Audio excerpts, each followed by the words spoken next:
Hello and welcome back to Pillars of Eternity.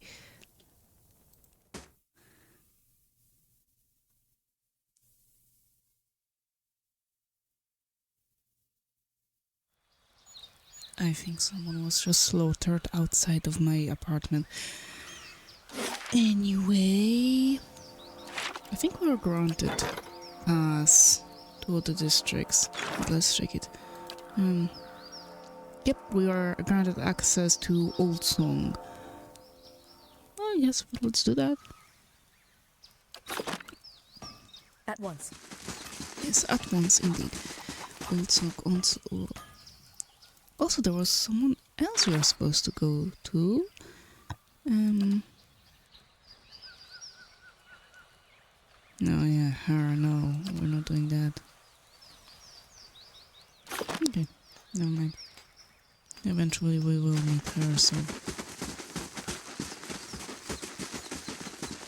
Yeah, that's all I remember, that someone got scammed and they want revenge. The guard places a spear between you and the path that lays beyond the gates. Steals Estramor. The rest of the city is forbidden except by order of one of the Anamantha. Trespassing between elms is punishable by death. I come to see the cornerstone with the blessing of the guided compass. The guard scowls and looks at his companion, who nods back. He turns to you again, his knuckles whitening around the shaft of the spear. Always too cozy with the Estramauren. Go then, and mind your step around the sacred stones. Thank you. Also, yes.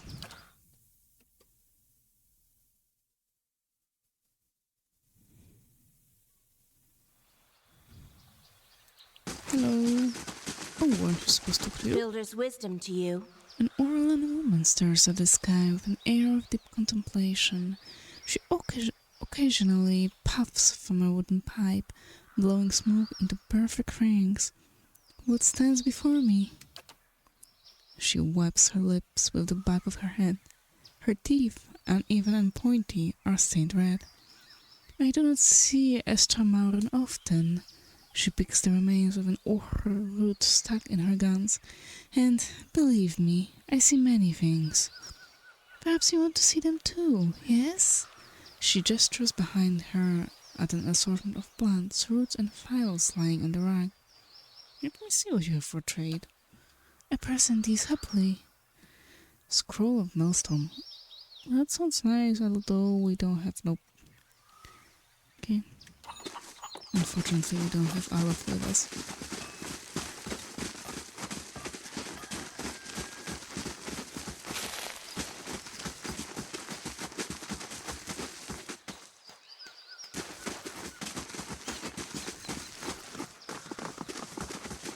I don't think that they were important because they had no names to them. It will come back to bite me in the back later. You have a name. Builder's wisdom to you. Salutations, Istramor. The Orlan chirps in a sing-song voice. I am no Azelem, chanter of Old Song. I trust you are enjoying the beauty of this sacred place. Are you the resident entertainer? I sing to entertain Old Song's visitors, but alas, the crowds here have thinned into little more than a trickle. The chill wind from Rimmergan's temple is driving people away.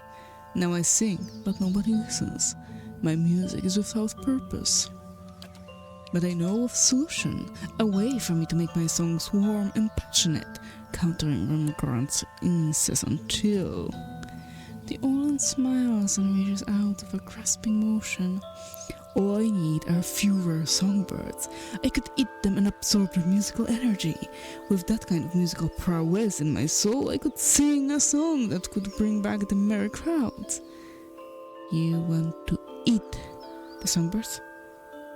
I don't think it works that way. The Orlan stares at you, dumbfounded, before rolling his eyes and lecturing you.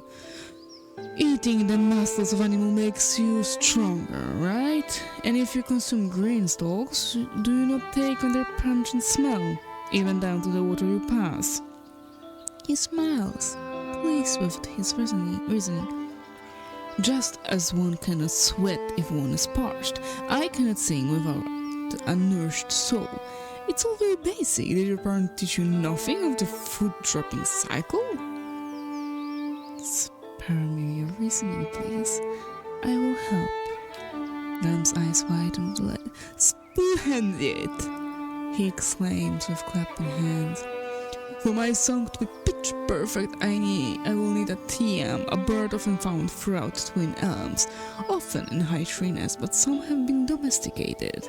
I'll also need a shardwing. Shardwings prefer to nest in Adra formations, suits their natural camouflage the best. Oh, and most importantly, if I plan on hitting Ho's high nose, I'm going to need a cloud singer. Those with the warbles can only be found in the highest mountain peaks. Many thanks, Estromore. Bring me these birds and I'll sing like Kiela herself. Well, I still need to go back to the White March eventually. Oh, it's not considered sailing. Take those. Everything. By the way, what levels do we have? 12. So I think not quite there for the White Marshal. Let's get 2 more levels, I think.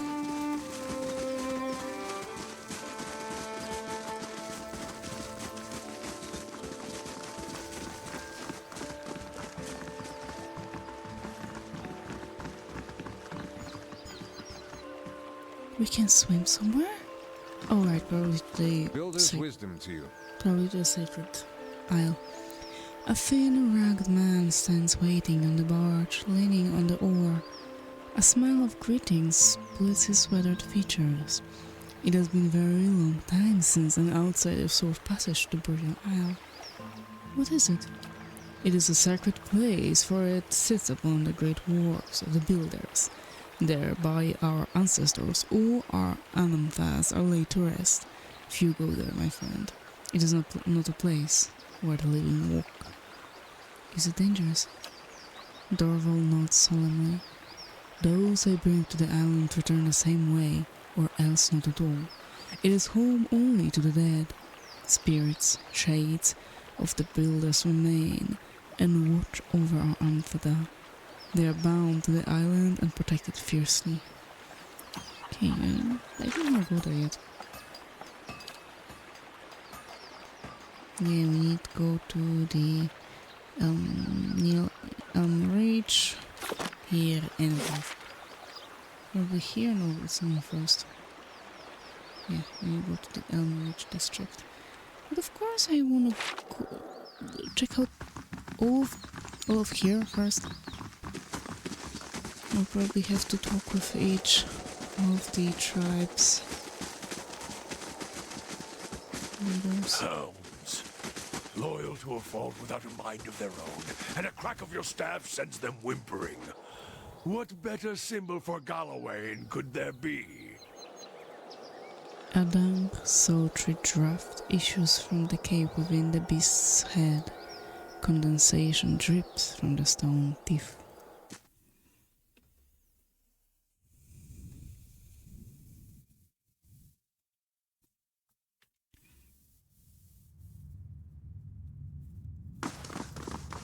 The viscous liquid gives off a sharp metallic odor. Arensi has no right to defend that cowering cat in the back of the maw. Then track her down and tell her yourself. Ooh. Oops, there's some issue to the with the people. Ah, damn it, with the power. Estromore? An older woman stands ankle deep in the sand, sharpening a spearhead. Another wanderer from the frozen lands. She points the flint spearhead at you.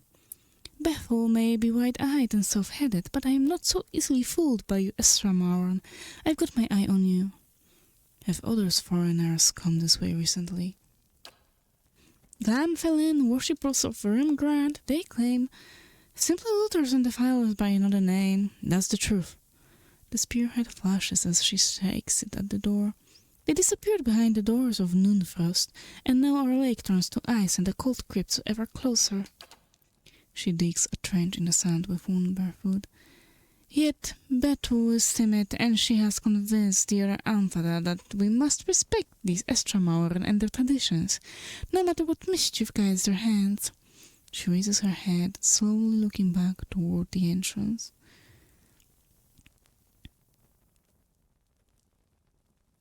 Betu is looking out for her twin arms in her own way. Soft words accomplish little, yet they fill the mouths of Estramauren. I sent my own sister, one of my finest scouts, to sniff out the pale elf's corruption. I was certain the Ammafa could not ignore the defilement in Noonfrost once Alwa's own eyes had seen it, but she still hasn't returned. She looks away. Now I believe the responsibility for her fate, and I can't send the fangs after her without openly defying the Anamantha. I could look for Alwa. She gives you a guarded look. I don't dare to hope. Whatever catastrophe has befallen Noonfrost does not feel like the work of Kith, but nothing would bring me greater joy than seeing her again. She glances at the sand and frowns. I would take any assistance you can give. Tell me about the mole. An ancient place of beasts and dangers. As followers of the clever hound, we assemble and train here as hunters, warriors, and defenders of the Builder's sacred places.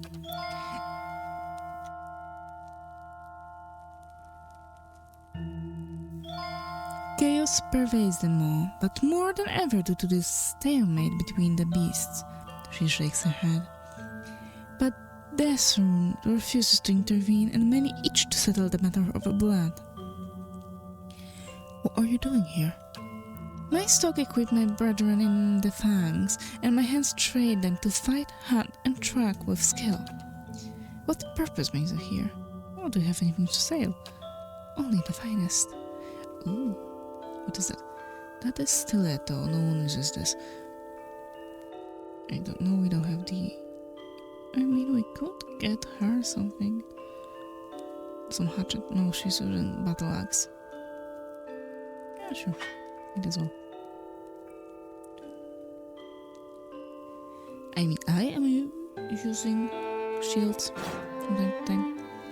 Light armor, sure. Oh, we could also restock on those. Yes. Flask of war paint. I can study this crucible armor. I can sell a lot of stuff.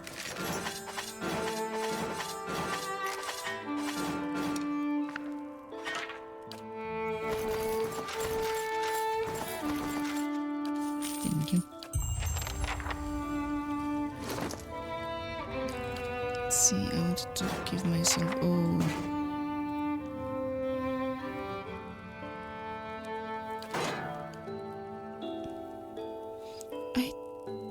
Better shield, luckily. And medium. Light armor would be for you. Not for you. No, you are using medium armor. You are using light armor, so take it. You are using hatchet. Okay. She won't let us pass.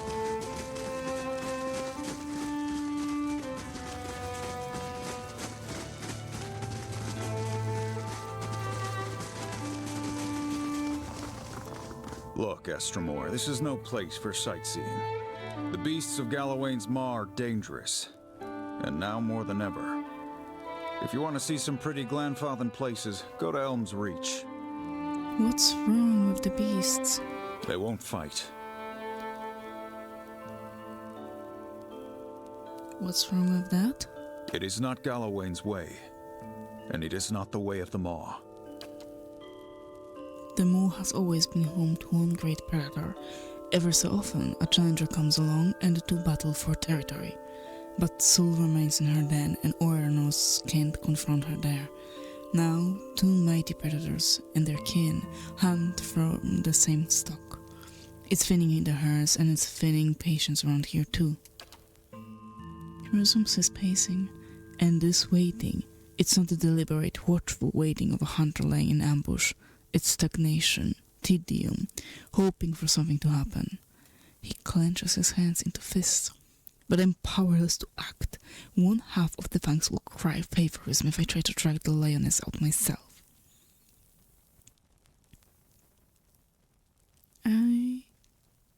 Would you favor Sol or Oernos? He frowns. I see both sides. Sol's cunning and it is unmatched, but Oernos is the mightier of the two. Both embody trait prized by Galawain. I want to know about the two predators. There's never been a more cunning hunter than Sol, but some say she's losing her edge. Oernos, on the other hand, is all edge, and many of our number think he's the rightful successor. His fingers strum a restless rhythm on his thigh. Blood's simmering. It's going to boil over if a little doesn't spill soon. I am an unbiased outsider. I could look into it. And a fierce one from the look of you. He scratches his cheeks. No harm in letting you try, I suppose. Anything's better than this endless waiting. If you can somehow bring this into a resolution, these tensions will end. If not, he grins, the beasts will make short work of you. He gives you a heavy iron key. We don't normally permit outsiders to venture into the moor, but you understand that you do so at your own risk, and Sol's lions are likely to attack intruders on sight. Still, perhaps you can coax her into fighting the bear. Do whatever you can to end the stalemate. Okay. This one. Of course this one.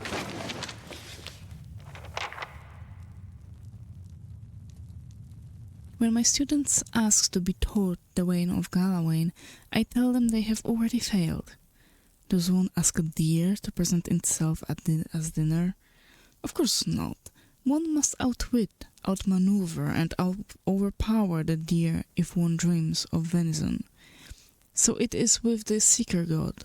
To ask a question is weakness and indecision. To seek answers is to understand, and to become one with Galawain. Survival begins with strength from within, but I only strike my students when they ask the second stupid question. For all of us begin young and weak. It is a point fact, and not one of shame, and a central tenet to Galawain's teachings. Perseverance and cleverness are prized by Galawain above brute force, a fact my young pups often forget. It is right and proper that the strong lead the weak, and it is equally proper that the strong be continually tested until the balance changes. Galawain celebrates the strength of the victor and the prowess of the well-fed predator, but above all, the clever hound celebrates the transformative nature of strength. Galawain's greatest desire is that prey becomes predator, mewling babes grow into strong hunters, and the lost find their own enlightenment. The philosophy is best exemplified by the rites of the Anamvada of Aaron Glanfath. When one of the Glanfathan spiritual leaders is old and nearing death, it is customary to enter the woods and confront Galawain's herald. If the seeker god finds that Anamath's life, deeds, and soul worthy, the reward is a quick death and his soul joins Galawain's pack. If deemed unworthy, the Anamfath is killed, his soul forced to find its own way to the next life, and his memory erased from the records of the tribe. Survival begins with strength from within, and weak leaders endanger the whole pack. This is Galawain at his purest. Even at the end of life, one must struggle for worthiness, for greatness, just as one must struggle every day to feed his pack. The seeker god is easy to understand if one actively engages in the quest for knowledge, but his secrets are self-occluding to those who merely ask, desiring knowledge without the requisite hunt. My own flesh and blood once asked me, "Will learning to hunt please Galawain?" I told him yes, but added, Galawain would prefer that you hunt to learn. Can we? No. Okay, I'm not gonna steal that.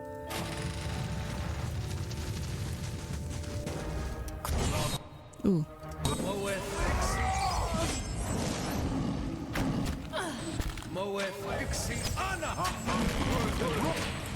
You're doing fine.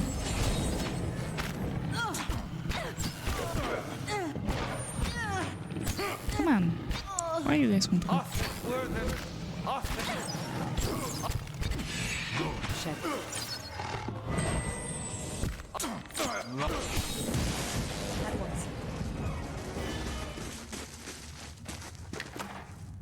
I'm really happy that they don't mind me going over here and killing whatever is in here. How about that? Oops. Get out of there. Oh.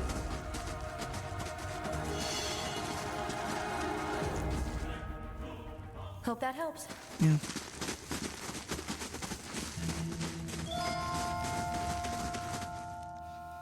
The remains of a broken bridge, long collapse, lead to a deep chasm.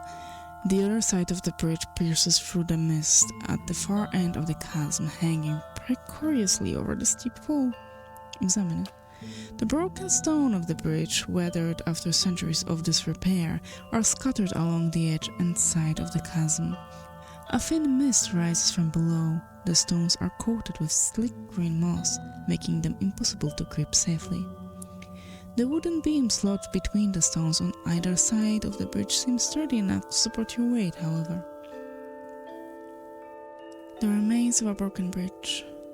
Okay, toss your rope. You aim for the wooden beam on the opposite side of the bridge and hurl your grappling hook across the chasm. It strikes the bridge with a solid thunk. The hook snags firmly, digging into the wood as you pull. The rope tightens, taut and secure. You tie the free end of the rope to the wooden beam next to you. Cross it. The rope tenses and vibrates as you move forward, gripping the line. Reverberating throughout the underground cave, the creaks of the wooden beams mark your every effort. You keep your progress slow and steady. You reach the other side without incident. The knots on the other side of the bridge remain secure, and the wooden beams appear undamaged by the strain of your passage. Thank you. I wanted to talk to you as well. Come to see the great Oernos, Estremor? He's out for a hunt, but he'll be back. Unlike that lioness, he doesn't stay cooped up in here for long. Why can't Oernos go and fight the lioness? Because she holes up at the back of the maw, surrounded by her pride and the natural hazards of this place. It's not the proper way to meet a challenger. She's got to come out and face Oernos to keep her claim. Anyway, her prime is past. Putting that old beast down would be a mercy at this point. What are you doing here? We wait for the big confrontation, but the wait grows exhausting. While Sul hides in the back of the maw, Oernos is denied his victory, and we're all denied the champion we deserve. Goodbye. I'm not promising I will take care of anyone. Any one of those wolves, lions, goddammit. How about that? Really, more traps. How are...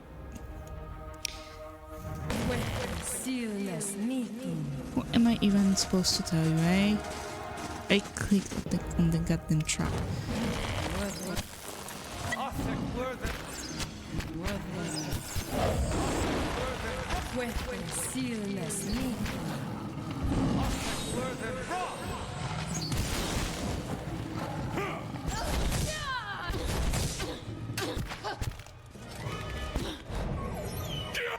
Okay, great.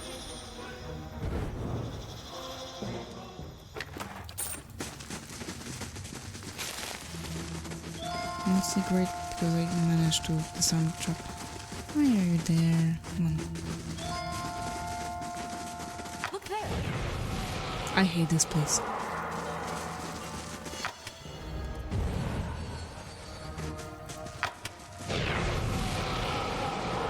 Your thoughts must flow deeply indeed.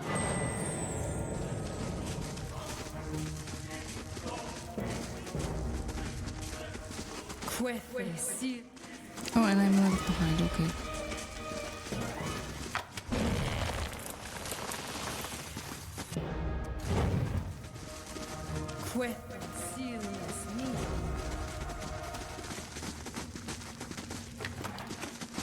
I don't know why the empty body was left there.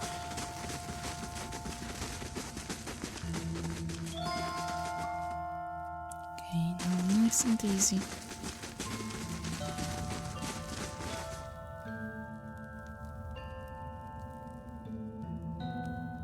An elven woman intercepts you as you advance into the lair. Behind her is the largest lioness you've ever seen, a sleek beast with fangs as long as carving knives. The woman blocks your path to the lioness, seemingly to ease around the monster.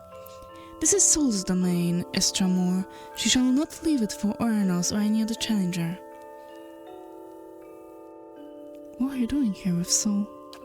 She looks at the lion with something between fondness and admiration. Defending the rightful champion of the Galawain's Maw, Oranos' supporters would have her ousted in favor of a bear that isn't strong enough to come and seize this territory on his own. Why does Soul refuse to face Oranos? Oranos is welcome to confront her here, as many challengers have in the past. What the bear's supporters want is for Soul to leave her lair and fight in the open, where he has an advantage. Why should she? If Soul has an advantage here, it's one she's earned. Would anyone expect to blunt the bear's claws in order to even the odds? The Lord of the Hunt gives unique advantages to each. It's not for us to decide that some of them are worth less than the others. The lioness gives a low growl and Irenaeus smiles. Also, Soul has recently given birth to cubs. They're small now, but when they grow, they'll be mightier than either Soul or Oranos. But if Soul is killed in combat, that bear will tear her young to shreds. Such is the way of the wild. Her legacy is too valuable to perish this way. If we truly want the mightiest of beasts in the Maw, then her cubs must grow to maturity. Okay.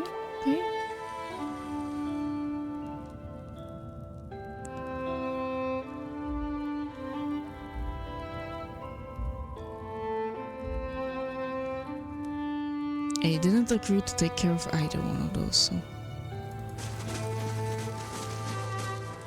The thorny vines are twisted together, forming a wall. They quiver and begin to part as you draw near. As you walk forward, the vines shift and their thorns retract, providing you with a clear and safe path through. You emerge unscathed on the other side. What the hell?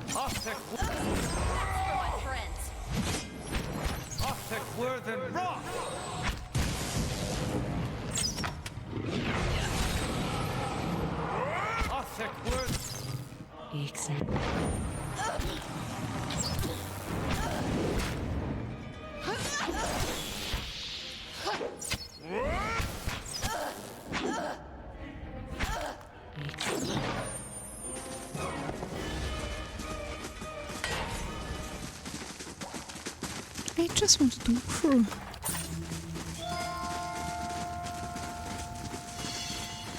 Don't you dare.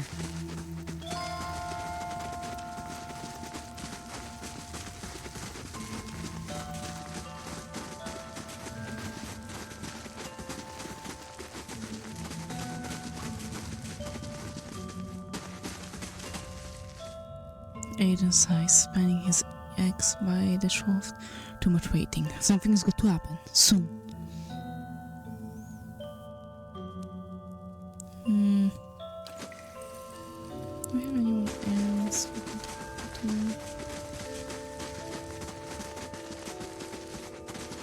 Not really.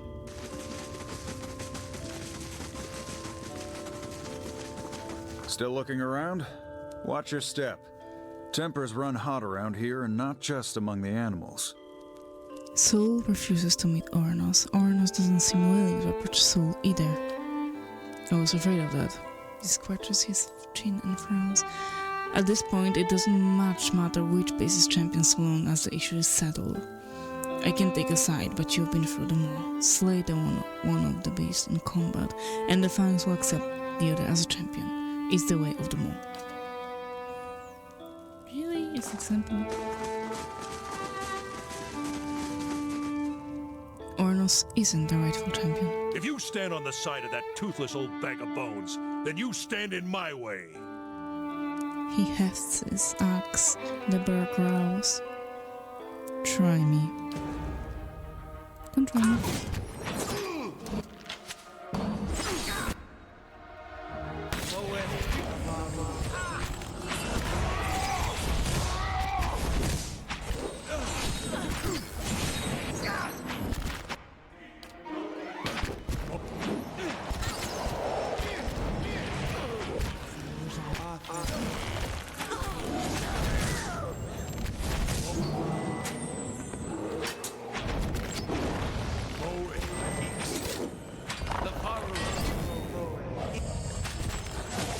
The two will take care of him. Oh, it was quick.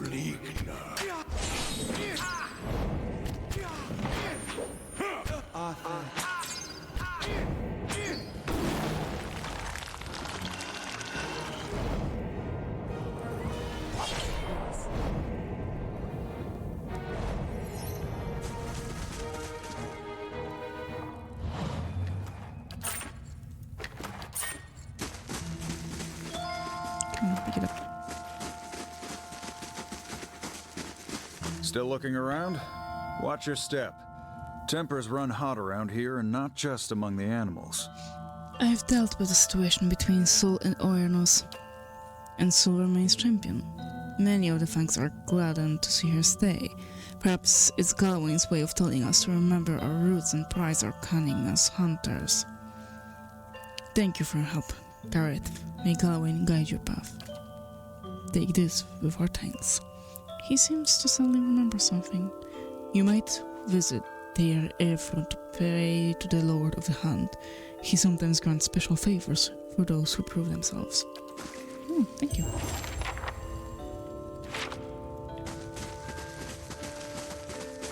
Oh, let's see, something is done. After traveling north from Godhammer Citadel, Kana arrived in the Red Saren port city of Ben Halt. Several of the pirates had landed there and sold much of their stolen booty. Tips and rumors from merchant and criminal elements led Kana to the Bone Isles, a small archipelago northwest of Red Saras. The more foolhardy pirates put up a fight, but most of them fled with small scraps of cargo. In the end, Kana managed to recover over half of what was stolen. One item, a small curious diving bell, went unclaimed by the conglomerate of merchants that had paid for the recovery. Thank you. And that's, I assume... No, it's all one day. I don't know what the other thing was.